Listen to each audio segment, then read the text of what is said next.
Vamos a orar por el mensaje y vamos a dar inicio.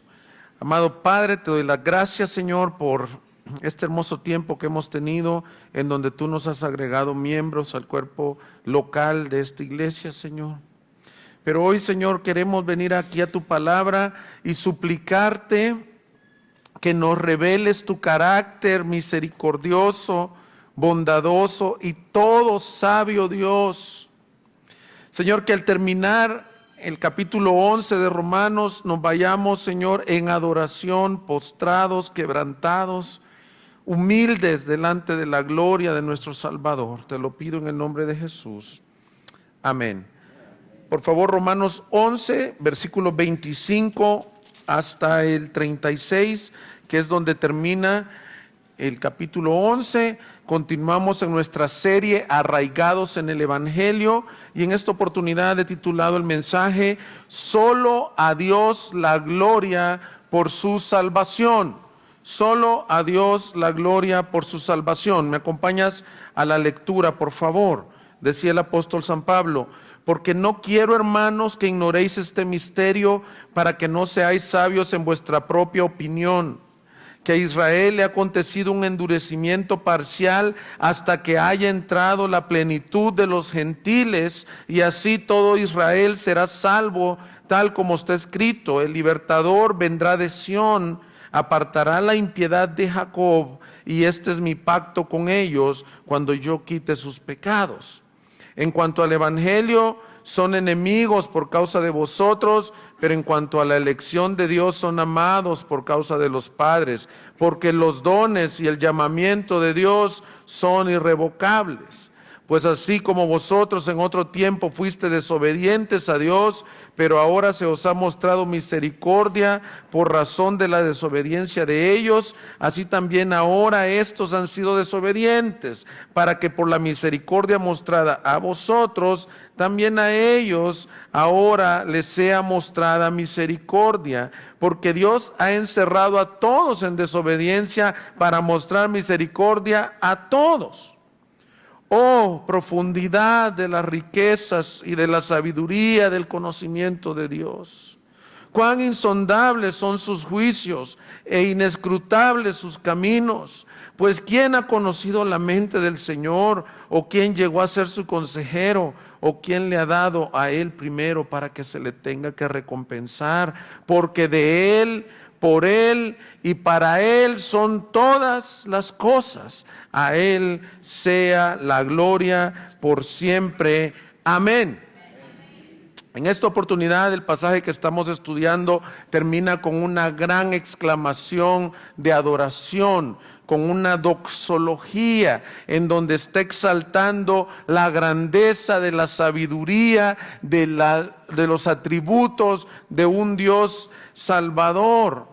Este es el final de la conclusión de los 3 capítulos que vimos sobre Israel, sobre el plan de salvación, pero aún más, algunos eruditos han dicho es la conclusión de los primeros 11 capítulos de la Biblia. Y vieron que cuando vimos el final del capítulo 8, él también terminaba con una adoración diciendo: ¿quién nos separará del amor de Cristo? Estos últimos versículos son iguales. Él dice: oh, insondables son sus juicios, su sabiduría es inescrutable. Se queda postrado adorando, porque vemos que Dios ha mostrado una salvación gloriosa, tanto para gentiles como para judíos.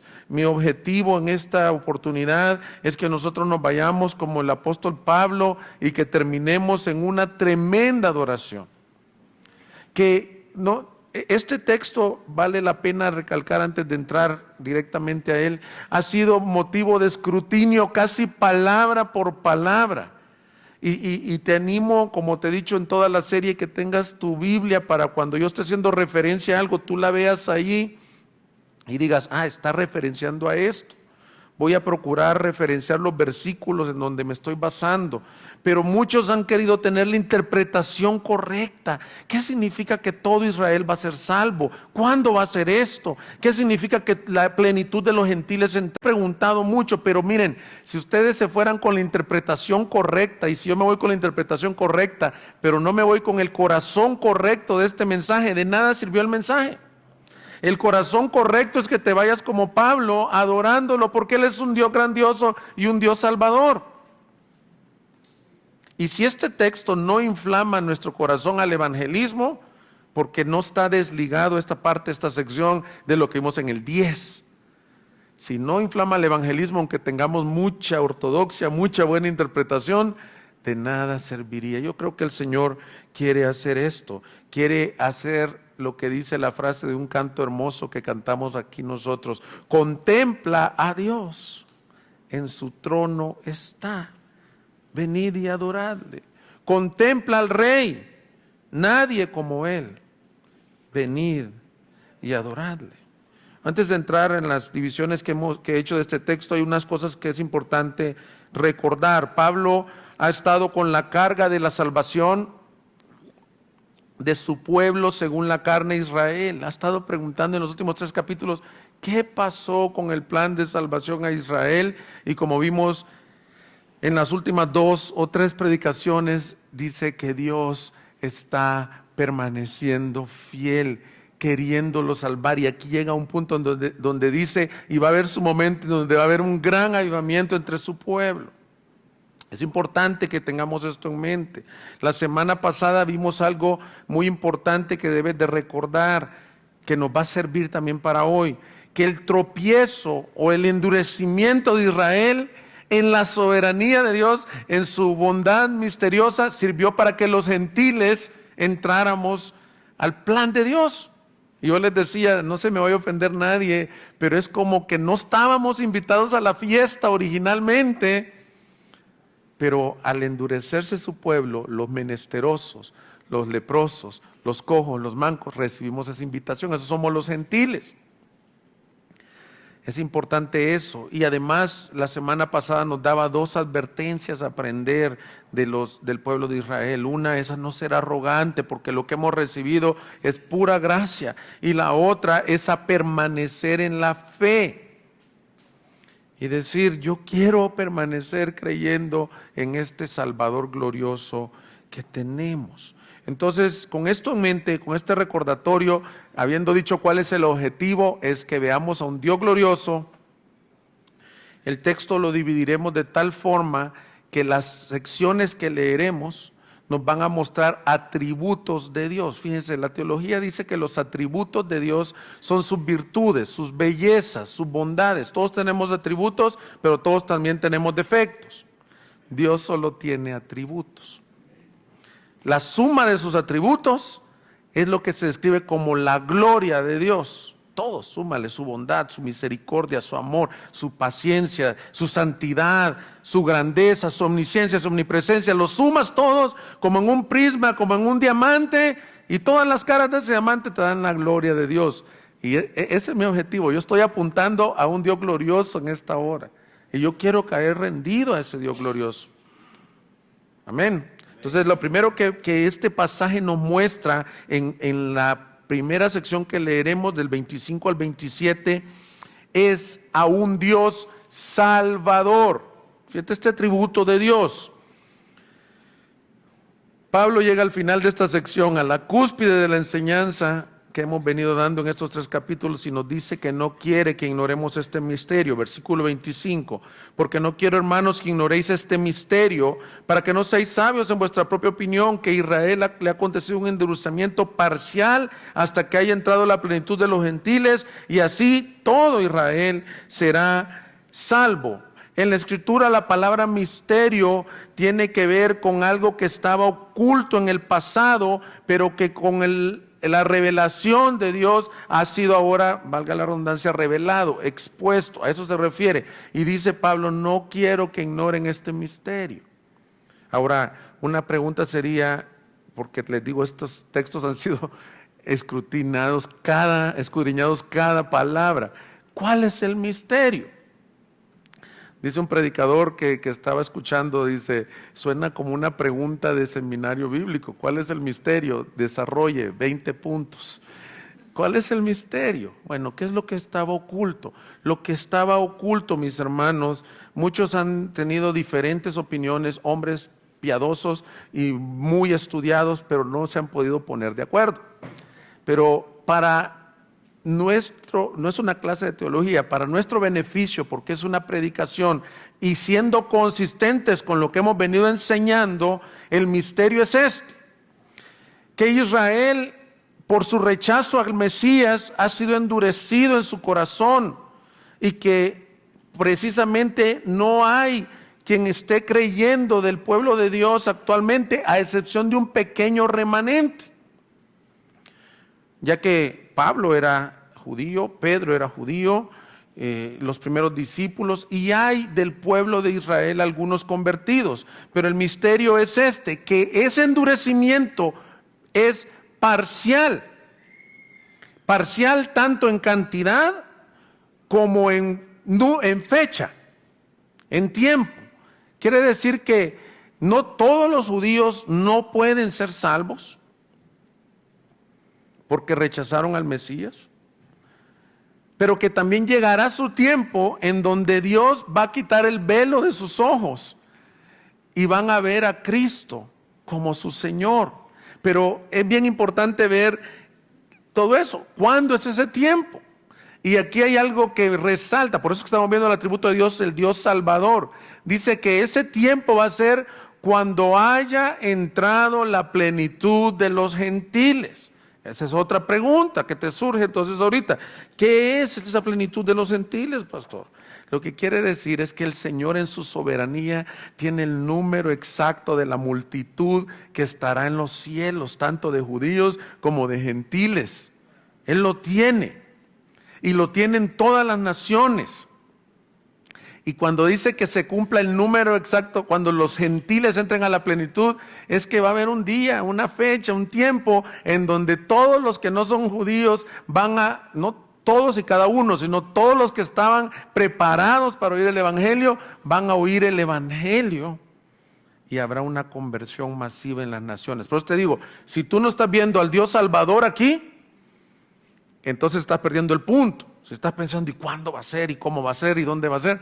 No, el punto es este. La iglesia debemos decir, ay Señor, qué bendición. Hay un tiempo para los gentiles de evangelismo, para que todas las naciones oigan del evangelio. Es sorprendente cómo ahora con la red, con el mismo internet, cómo ha llegado el evangelio a muchos lugares, pero la palabra ya nos dijo en el 10, ¿cómo creerán en aquel de quien no han oído?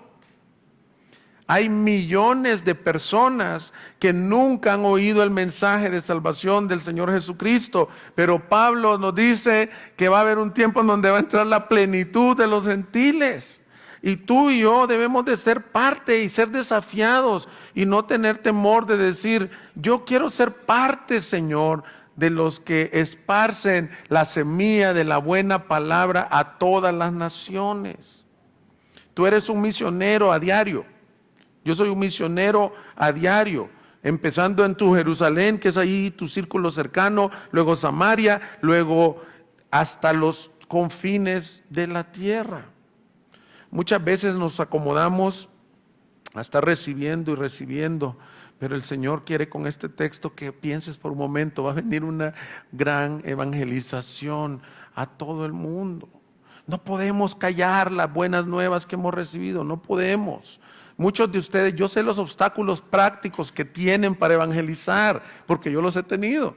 Muchos dicen, es que mira, pastor, yo te quiero ser sincero, la verdad es que con el testimonio que traigo, pues a mí me da pena hablarle a otras personas.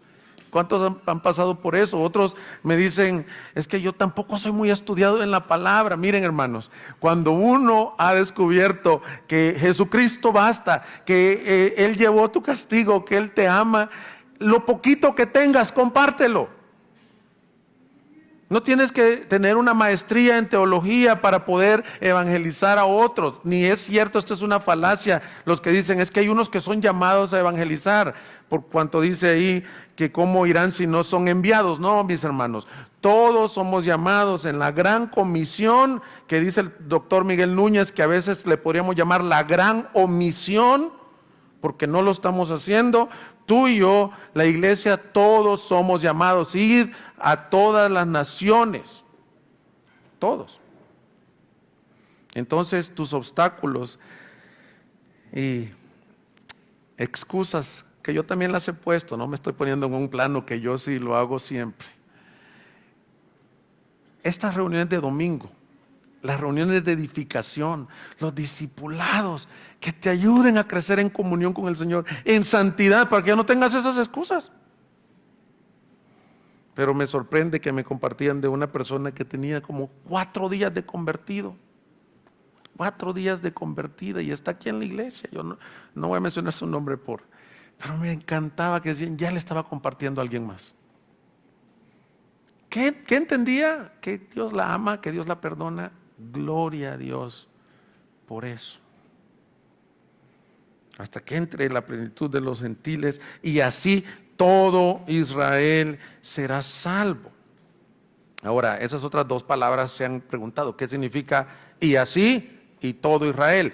Yo lo quiero sintetizar de esta forma, mis hermanos. Hay algunos teólogos o algunas posturas teológicas que dicen que no ven en ese y así.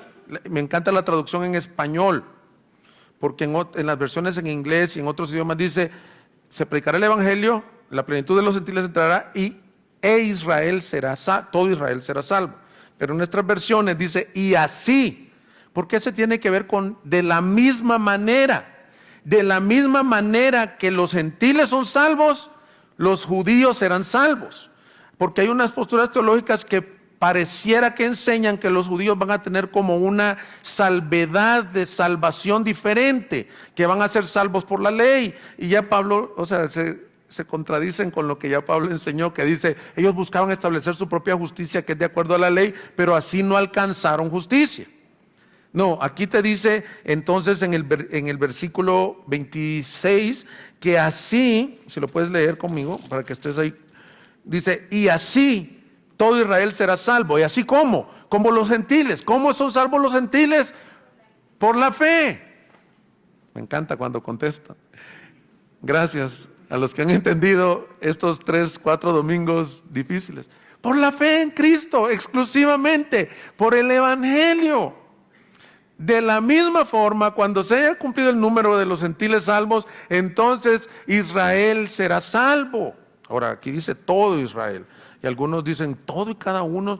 Bueno, no quiero complicar, pero es todo Israel. Es un lenguaje que se ocupa así en la escritura. Te lo puedo demostrar por varios versículos bíblicos.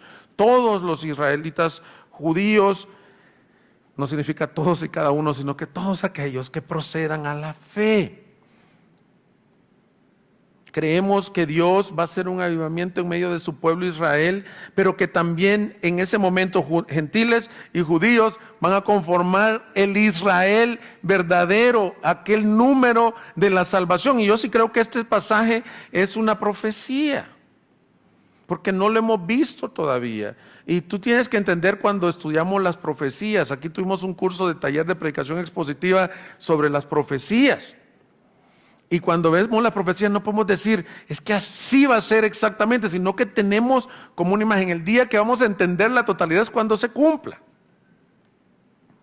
Pero lo que sí podemos decir, lo que sí podemos sacar es el carácter de Dios. ¿Qué quiere entonces? La salvación de la plenitud de los gentiles y de la totalidad de su pueblo. ¿Qué es lo que quiere Dios? La salvación de los perdidos, mis hermanos. Este mensaje nos debe de llevar a decir, Señor, dame tu corazón por los perdidos. Porque no podemos decir, gracias recibí, pero si gracias recibiste, gracia da. Ahora, si tú nos estás visitando y nunca has recibido la gracia, este mensaje es para ti. Buenas noticias para ti de salvación. Cristo Jesús vino a morir por los pecadores. Pablo decía, de los cuales yo soy el primero. Y te aseguro que todos los cristianos con los que hables te van a decir, pero es que yo creo que yo soy el primero. Me voy a los penales con el apóstol Pablo en a ver quién fue más pecador. Y cuando estás viendo eso, Yo te quiero decir, si tú eres un invitado, el evangelio es para ti. Dios es un Dios salvador. De esta misma manera los gentiles y los judíos serán salvos. Dios tiene un carácter glorioso de salvación, mis hermanos, porque mira atentamente el versículo 26, y así todo Israel será salvo, tal como está escrito, el libertador vendrá de Sión, apartará la impiedad de Jacob, y este es mi pacto con ellos cuando yo quite sus pecados. Pablo profetiza del libertador que viene de Sión. Les dice la forma, lo que quiero mostrarles es que el plan de salvación no ha estado basado en la ley, ni en el moralismo, ni en la cultura griega, nada de esto. El plan de salvación es en Cristo, el libertador que viene de Sión. Y me encanta ese texto. Me quebranta porque dice que vendrá de Sión y apartará la impiedad de Jacob. ¿Sabes lo que está diciendo? Quitará el pecado de raíz. Cuando Juan le vio venir, Juan tuvo como la revelación de este texto y dice: he aquí el Cordero de Dios que, ¿qué dice? Quita el pecado. Ya no dijo solo de Jacob, sino del mundo. Esa palabra quitar es quitar de raíz, mis hermanos. Es como cuando tienes una verruga o un callo enquistado que tiene que ser sacado de raíz y cauterizado. Eso es lo que vino a hacer el Hijo de Dios. Ahí en el versículo 26 está el evangelio. El Redentor de Sión es Cristo Jesús, que quita el pecado del mundo, que quita tus pecados y los míos. Tú dices: es que yo no puedo cambiar. Y estoy totalmente de acuerdo contigo, porque yo nunca he podido cambiar en mis fuerzas. Pero he aquí, he creído en el libertador de Sión. Y Él, cuando viene a un hombre, le saca de raíz el pecado totalmente y lo salva. Fíjate lo que hace el Salvador, el Redentor: te quita la culpa del pecado. Ya no hay condenación para el que está en Cristo. Tu pecado puede ser tremendo. Ni tú te perdonas, ni tu esposa te perdona lo que hiciste. Pero si tú vienes a Él en fe, Él lo quita la culpa. Pero según lo que dice aquí, también te limpia. Te hace como nuevo, te hace como la nieve. Dice: si vuestros pecados fueren rojos como la grana, yo los haré blancos como la nieve. Te liberta del poder del pecado. Aquel que no puede dejar su vicio, sus malos pensamientos, su amargura, en Cristo hay la oportunidad de ser libertado del pecado. Este es el primer atributo que nos muestra un Dios salvador, el Redentor. Ahora, Pablo, como lo hemos visto, cita el Antiguo Testamento y está citando Isaías 59:20. Y en Isaías 59:20, si tienes la curiosidad y te fijas bien, dice: y vendrá un Redentor a Sión, y a los que en Jacob se aparten de la transgresión, declara el Señor. Isaías 59:20. Hay un cambio del artículo. Entonces, ¿se confundió Pablo?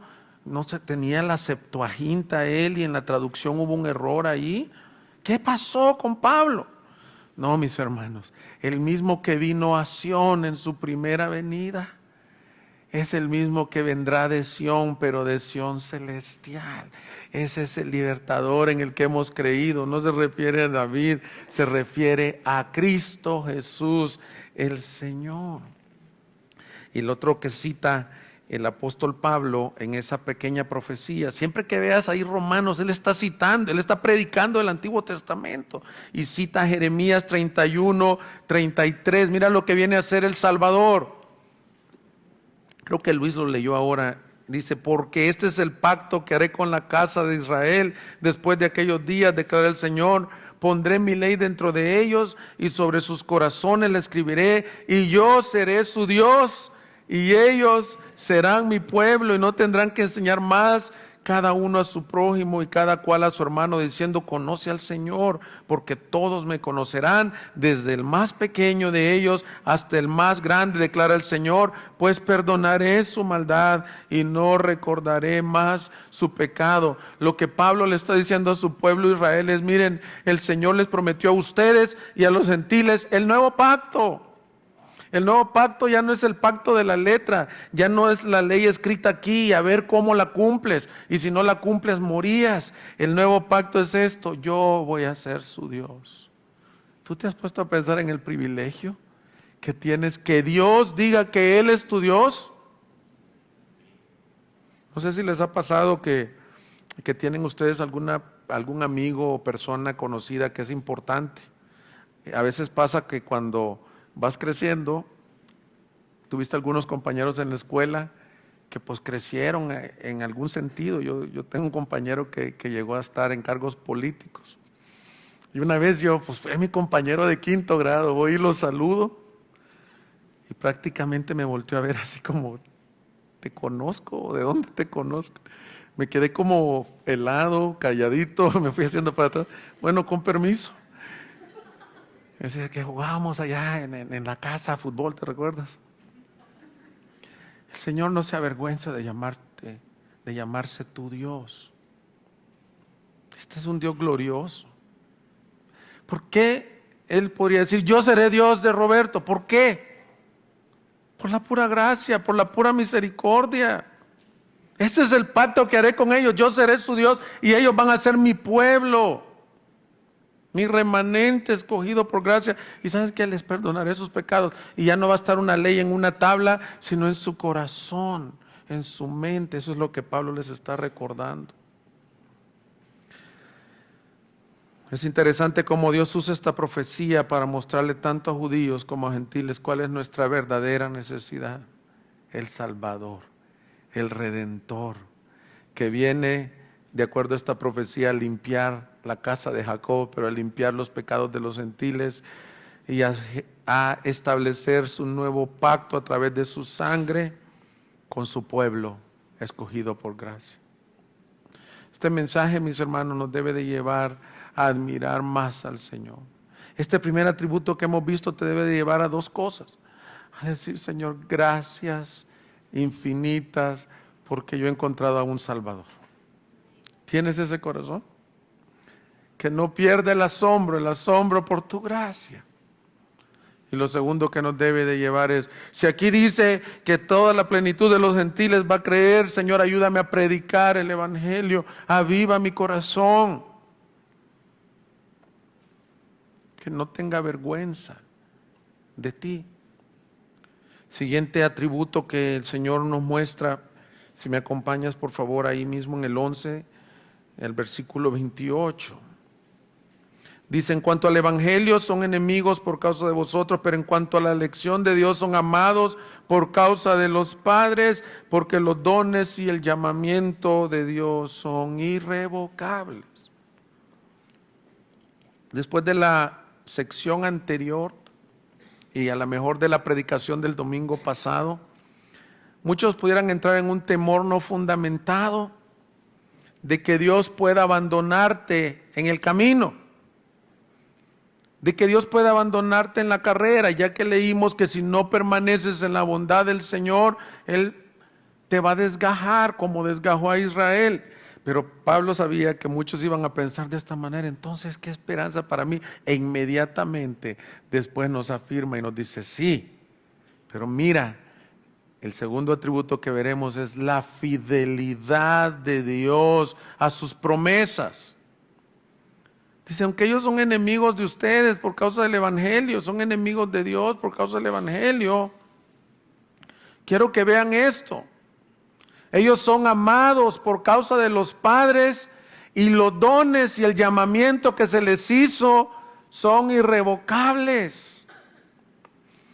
Y aquí lo importante no es ver la característica o la cualidad del que ha recibido el llamamiento, sino la característica y cualidad del que llama.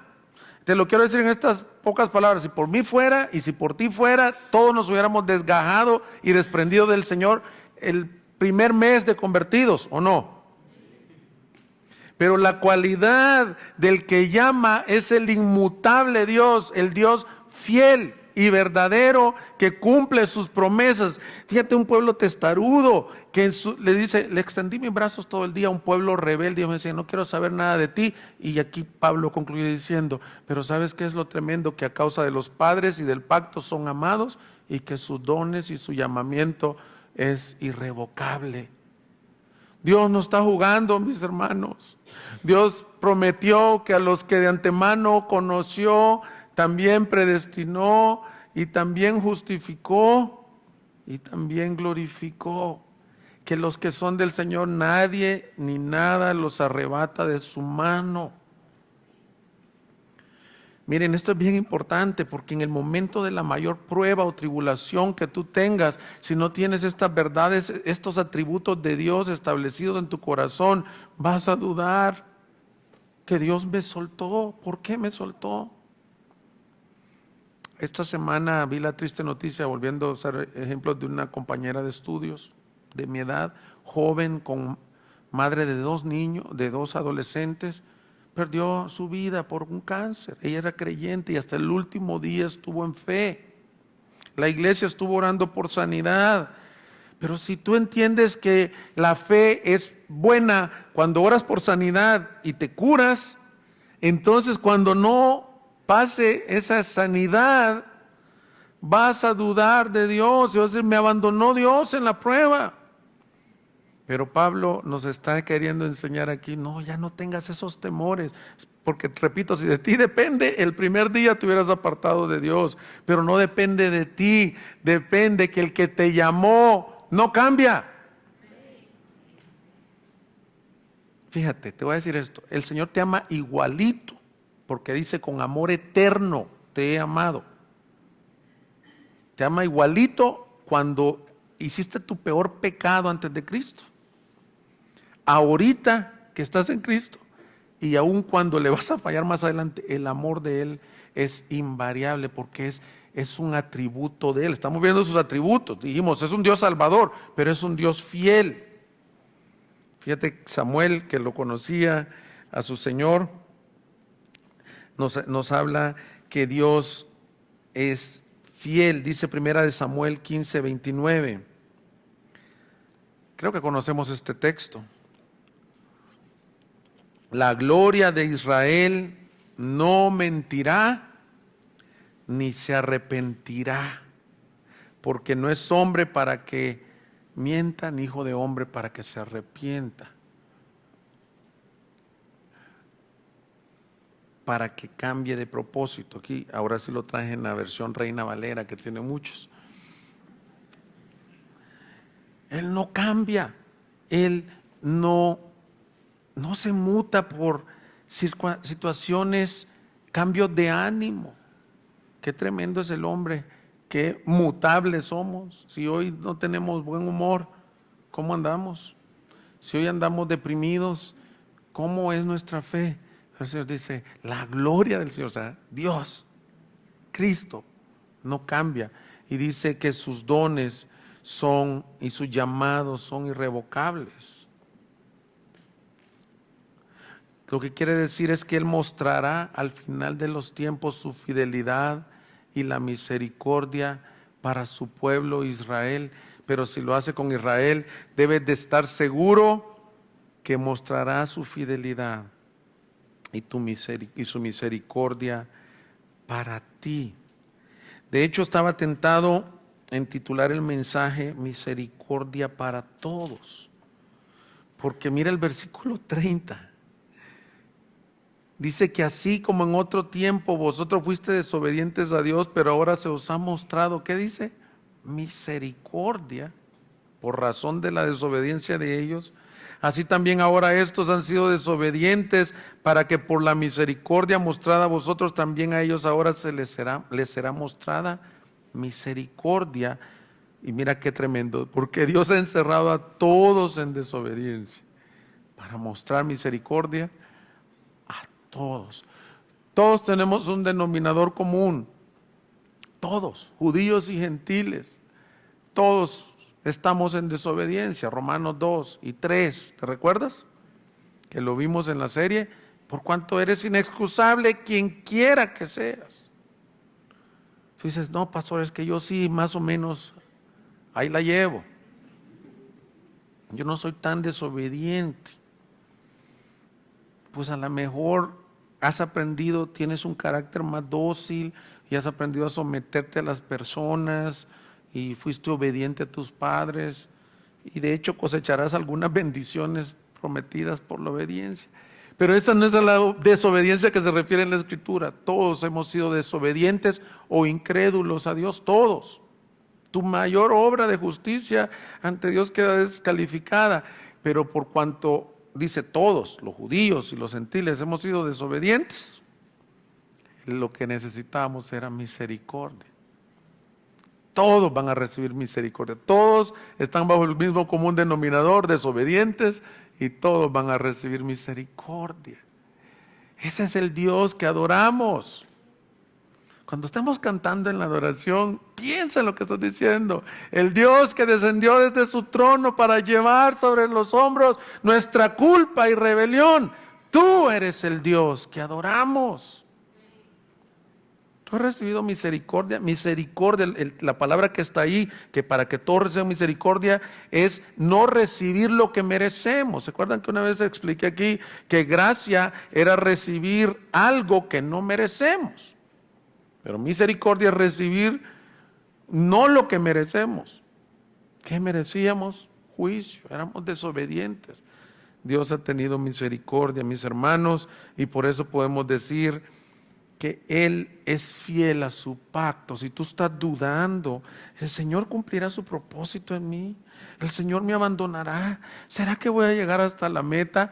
Bueno, has creído en un Dios que no cambia, mis hermanos, que Él es el mismo ayer, hoy y por los siglos. Muchos quizás con el mensaje anterior se quedaron con el temor de decir, ¿alcanzaré la gloria? ¿Me quita Dios la salvación por los pecados que yo cometo? Eso no es ni bíblico ni sano. Lo que vimos el domingo pasado es que dice, considera la bondad y la severidad de Dios. Y te dice, permanece en esa bondad. Porque lo que más has recibido es bondad. Permanece en la bondad, permanece creyendo en Cristo. Levántate todos los días y di, Señor, gracias por tanta bondad recibida en mi vida, Señor. Miren, si Dios quisiera en este mismo momento nos quita la respiración. Nuestro corazón deja de latir en este mismo instante. Pero por su bondad, por su misericordia, hemos recibido más de lo que merecemos. Innumerables son sus bondades. Nos ha dado salvación, nos ha dado familia, nos ha dado una iglesia, nos ha dado su palabra, su espíritu, y algunos nos corona de favores y misericordias. ¿Te has fijado que a veces tienes cosas que ni necesitas?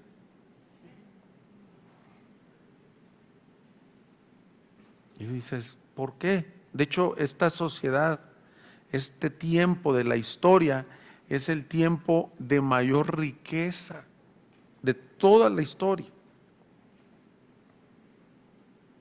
de mayores recursos. El hombre ha facilitado el día a día con facilitarse la vida. Imagínate, hubieras nacido en la época de los que tenían que cazar para comer. Pero el endurecimiento de corazón no nos hace ver a este Dios glorioso, bueno, misericordioso, que no solo nos quiere que todos procedamos al arrepentimiento, sino nos corona de favores y misericordias. Así que, hermanos, hemos visto primero al Dios Salvador, segundo al Dios fiel, que ha prometido que el que comenzó la buena obra en vosotros será fiel en completarla hasta el día de Jesucristo. Dios te tiene sostenido de la mano. Y por último, el texto nos lleva a esta adoración y veremos otro atributo, el todo sabio Dios. Versículo 33, por favor. Oh, profundidad de las riquezas y de la sabiduría y del conocimiento de Dios. Cuán insondables son sus juicios e inescrutables sus caminos, pues ¿quién ha conocido la mente del Señor o quién llegó a ser su consejero? Mis hermanos, Pablo termina su mensaje con esta tremenda adoración. Termina adorando a Dios por su sabiduría, por su fidelidad, por su plan de salvación. Algunos dicen que Pablo dictó la epístola. Al final, en el último capítulo, da a entender que él dictó la epístola. Imagínate lo que ha escrito desde el capítulo 1. Por cuanto todos pecaron, están destituidos de la gloria de Dios, mas Dios proveyó a Jesús como Salvador. Capítulo 5, que ahora ya no hay ninguna condenación, sino que tenemos paz para con Dios por medio de Jesucristo. Capítulo 6, que a los que creen en Él los ha unido a Dios y los ha hecho uno con Cristo. Capítulo 7, que la ley ya no se enseñoreará más de nosotros, sino que hemos nacido una nueva vida. Capítulo 8, que el Espíritu está dentro de nosotros y que podemos vivir para la gloria del Espíritu, que ninguna cosa, ni lo alto, profundo, presente o por venir te separará del amor de Cristo. Capítulo 9, que a los que de antemano conoció los eligió en amor y los salvó. Capítulo 10, que el medio de salvación es el glorioso mensaje del Evangelio, y llega al capítulo 11 diciendo también a mis hermanos judíos y Israel es natural, le dará un gran plan de salvación. Y llega, está oyendo él lo que ha escrito con su escriba, y dice, oh, adoración. Si esta serie en todos estos meses no he hecho eso en ti, mis hermanos, con mucho respeto, de nada nos sirve con Luis enseñarte temas teológicos. Pero si tú puedes salir hoy diciendo, oh, qué gran Dios tenemos, creo que hemos cumplido parte del propósito. Para serte honesto, esta mañana yo sí estaba quebrantado y decía, Señor, me siento tan, le voy a decir cómo me siento tan pecador de no reconocerte así en todo momento.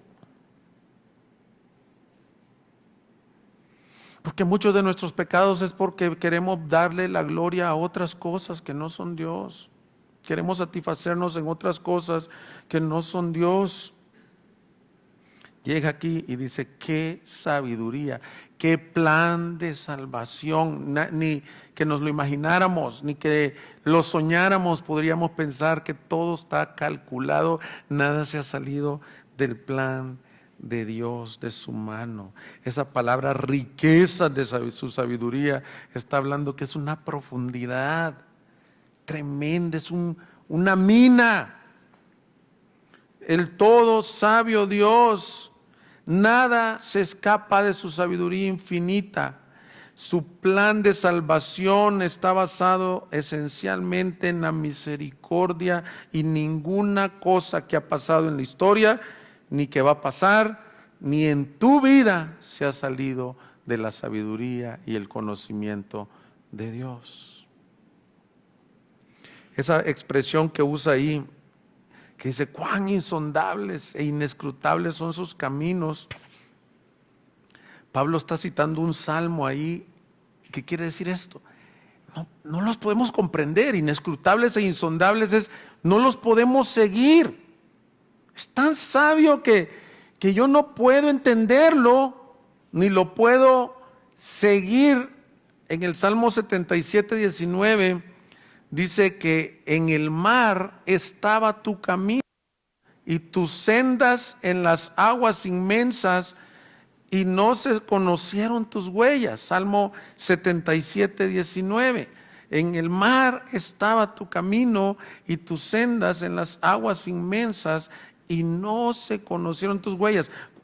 Este es como un poema, pues. Cuando alguien camina en el mar, ¿cómo vas a ver sus huellas? Y dice Pablo, está citando también Isaías 40, ¿quién le dio consejo al Señor? ¿Quién conoce tus caminos? ¿Quién los entiende? Ahora, una aplicación para ti, mis hermanos, ¿lo has visto en tu vida propia? ¿Lo has visto cómo Los caminos del Señor son misteriosos e insondables aún en nuestro diario caminar. ¿Tú te imaginaste que la decisión de estudiar en esa escuela te iba a llevar a una compañera de por vida?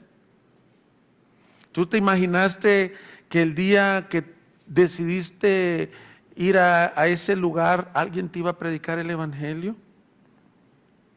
Yo nunca me hubiera imaginado que a los 17 años en esa casa pequeña, en una colonia pequeña del país más pequeño de Centroamérica, cuando Dios me salvó por pura gracia, sus pasos me iban a guiar a Guadalajara.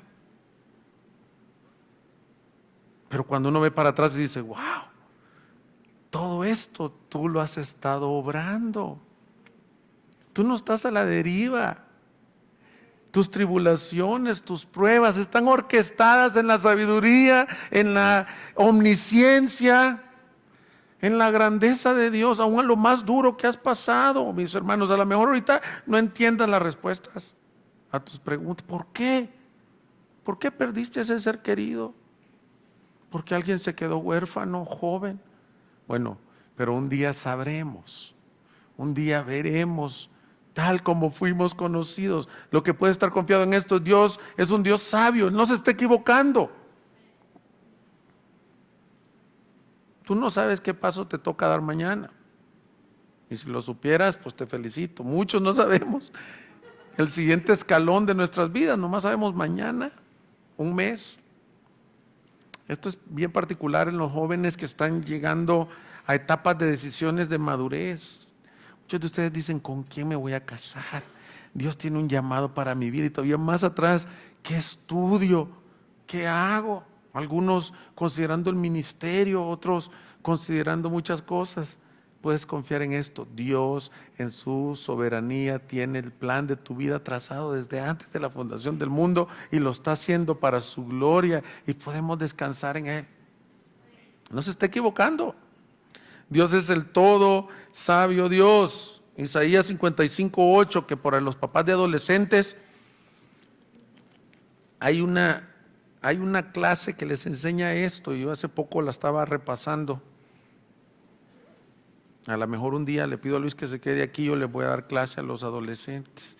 Y dice Isaías 55:8, porque mis pensamientos no son vuestros pensamientos, ni vuestros caminos, mis caminos, declara el Señor, porque como los cielos son más altos que la tierra, así mis caminos son más altos que vuestros caminos y mis pensamientos más que vuestros pensamientos. ¿Tú no entiendes que está orquestando Dios en tu vida? Pues Él sí lo entiende, porque tus caminos están aquí y los de Él están allá. A Él sea la gloria en su iglesia. Dios es el todo sabio Dios. El doctor J.I. Packer dice así, pon atención, dice: nuestra vida individual es cosa finita, está limitada en todas las direcciones, en espacio, en tiempo, en conocimiento y en poder. Eso es el hombre. Pero dice el doctor Packer, pero Dios no está limitado, es eterno, infinito y todopoderoso. Él nos tiene en sus manos, pero nosotros jamás podremos tenerlo a Él en las nuestras. Como nosotros, Él es un ser personal, pero a diferencia de nosotros es grande. La sabiduría de Dios consiste en la capacidad de ver y en la inclinación a elegir la mejor meta, más alta, justamente con la forma más segura de alcanzarla. Esa es la sabiduría de Dios. Él ve la meta, Él ve la forma, y eso es lo que Pablo está diciendo. Qué gran sabiduría de Dios al orquestar el plan de salvación. ¿Qué está concluyendo? Qué gran sabiduría de Romanos 1 al 11. ¿La ves tú? ¿Caes rendido ante sus pies? Dices, ¿cómo es posible que por medio de Cristo, el desechado de los hombres, Dios ejecutó esta gran salvación? Miren, hay un himno muy cantado en inglés, que es una verdadera lástima que no se puede hacer una buena traducción por lo complicado que es. Se llama God Moves in a Mysterious Way. Dios se mueve de maneras misteriosas. Fue escrito por William Cooper. Fue contemporáneo de John Newton. La vez pasada hablamos de Amazing Grace. de Sublime Gracia. Este fue uno de sus discípulos, ahí en la misma iglesia, y él escribió este himno. Este hombre dice que en su infancia perdió a su mamá a los 6 años. Imagínate ya un niño así. Tenía una depresión. Para esa época, los 1700 no era común, pero tuvo muchos intentos suicidas. Pero conoció a Cristo un día. Y ese himno ha sido esperanza de muchos, porque dice, intenté traducir uno de sus estrofas, dice: Dios se mueve de maneras misteriosas para realizar sus maravillas. Planta sus pasos en el mar y camina sobre la tormenta. En lo más profundo de su insondable sabiduría hay una habilidad que nunca falla. Él hace su soberana voluntad y un diseño hermoso en tu vida. Cuando pierdes a alguien, cuando estuve en el colegio de pastores, ya les creo que he compartido esto, tuve la experiencia trágica de conocer a una hermana que su esposo, una mañana normal saliendo para el trabajo, lo invistió un carro, madre de 3 niños menores de 5 años y embarazada. Lo más trágico es que en el funeral, pareciera una telenovela, esos días despuesito del funeral, se alivió de este otro cuarto niño. Y cuando yo la veía a ella permanecer o sea, ella llegó a decir, pasó a la iglesia a testificar, dice: no entiendo nada, es como si me han dado un golpe en la cara, como si estoy noqueada por la vida. Pero puedo confiar en un Dios soberano, que Él ha trazado este plan para mi vida. De solo oírla, a mí se me salían las lágrimas, decía: Señor, yo a veces quejándome porque no entiendo esto o aquello que me pasó. Dios, mis amigos y hermanos, es sabio. A lo mejor no entiendes lo que estás viviendo, sufriendo. Tienes muchas preguntas, pero lo que puedes decir en esta predicación es: confía en Dios, en sus insondables planes y propósitos. Entonces Pablo concluye el mensaje de la misma manera que yo quiero concluir estos 3 capítulos. Dice el versículo 35: ¿quién le ha dado a él primero para que se le tenga que recompensar? Porque de él, por él y para él son todas las cosas. A él sea la gloria para siempre. Amén. Él dice que Dios no es deudor de nadie. Nadie le ha dado a Dios. Él termina diciendo esta frase: Dios es Dios.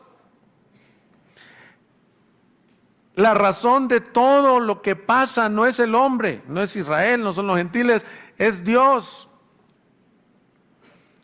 De Él, por Él y para Él son todas las cosas. Nos da una de las declaraciones más importantes de toda la Biblia. De Él, por Él y para Él. Aquí te dice quién es Dios. El todo sabio Dios, el Dios supremo.